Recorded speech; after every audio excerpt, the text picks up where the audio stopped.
ही हमारे उत्तराखंड में सल्ट में उपचुनावों के परिणाम आए हैं, वहां ऐसी जो परिणाम आए हैं उसमें कांग्रेस पार्टी कैसे दिखती है? देखिए, चुनाव का परिणाम जनता ने वहां की दिया है तो उस परिणाम को तो स्वीकार करना पड़ेगा हर किसी को। लेकिन साथ ही साथ ये भी है कि बड़ा दुख होता है कि आए दिन कांग्रेस का जो स्तर है हमारे यहाँ, जो विशेष तौर पर जो संगठनात्मक ढांचा है और जो हमारे सीनियर राजनीतिज्ञों का जो दम्भ है, उसमें कार्यकर्ता एक तरह से ना चौराहे पे खड़ा हुआ है। आज उसी की परिणति थी कि कमजोर, कहीं ना कहीं हम लोग संगठनात्मक रूप से कमजोर रहे, जिसकी वजह से हम चुनाव हारे। वही संगठन की बात की जाए तो अभी 2022 नजदीक है, विधानसभा चुनाव होने वाले हैं, क्या संगठन मजबूत खड़ा दिखाई दे रहा है? देखिए, ये आंकलन तो जिनके पास संगठन है, जो संगठन के मुखिया है, ये आंकलन तो उनको ही करना पड़ेगा। इस आंकलन के लिए तो मैं सही व्यक्ति नहीं हूं, लेकिन मेरा व्यक्तिगत रूप से मानना है कि समय बहुत कम है। अगर सल्ट के चुनाव में जो हुआ उसको सब जानते हैं, कोई दबी छिपी बात नहीं है।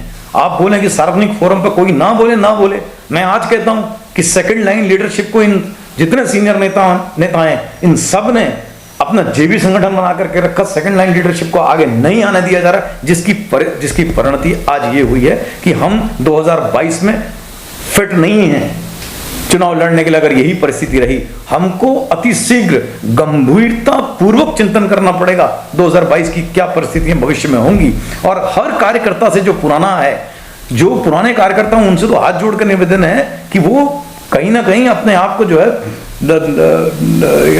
हमको सलाहकार की भूमिका निभाएं, आपके अनुभव में वो भूमिका निभाएं, और कृपया दूसरे जो सेकंड लाइन लीडरशिप है उसके लिए रास्ता साफ करें।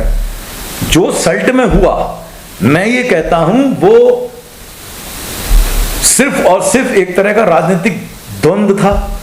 उस राजनीतिक द्वंद्व में हम भारतीय जनता पार्टी को नहीं घेर पाए। जो भारतीय जनता पार्टी कल्पित है आज के दिन में, जो कोविड की जो दूसरी लहर आई है उसको सही तरीके से नहीं हैंडल कर पाई, हम वो नहीं उठा पाए, हम इस बेरोजगारी को नहीं उठा पाए, हम जो उत्तराखंड के अंदर जितने मुद्दे थे उन मुद्दों को सही तरह जनता के सामने नहीं रख पाई। ये सच्चाई है। हम भारतीय जनता पार्टी को उसी के घर में मात इसलिए नहीं दे पाए क्योंकि हम मुद्दों को उठा करके रखे पटल पर नहीं रख पाए जनता के, जिसकी वजह से आज हम चुनाव हारे।